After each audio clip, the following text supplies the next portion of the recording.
નવસારીમાં વિદેશ મોકલવાના નામે કરોડોની ઠગાઈ, દંપતીમાંથી પત્નીની ધરપકડ, મુખ્ય સૂત્રધાર હજી ફરાર.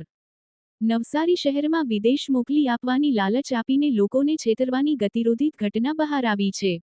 કુલ રૂ1.33 લાખની છેતરપિંડી કરનાર દંપતી પૈકી નાવિકા પટેલને પોલીસે ઝડપી લીધી છે, જ્યારે તેનો પતિ અને મુખ્ય આરોપી વિવેક પટેલ હજુ સુધી ફરાર છે. દુબઈથી મુંબઈ પરત ફરતા જ એરપોર્ટ પોલીસે નાવિકા પટેલને લુકઆઉટ નોટિસના આધારે અટકાયત કરી હતી. ત્યારબાદ તેને નવસારી ટાઉન પોલીસને સોંપવામાં આવી હતી. કોર્ટમાં રજૂઆત બાદ પોલીસે તેના 3 દિવસના રિમાન્ડ મેળવ્યા છે.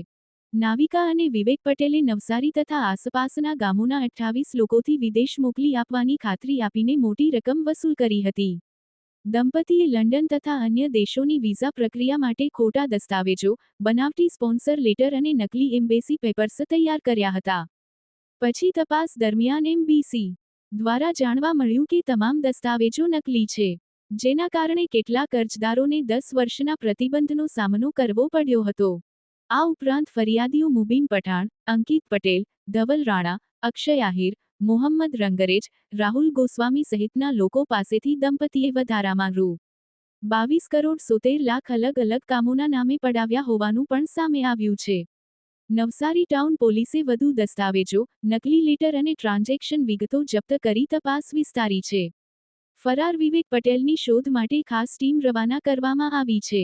હનીફ મંસૂર, ન્યૂઝ 14, નવસારી.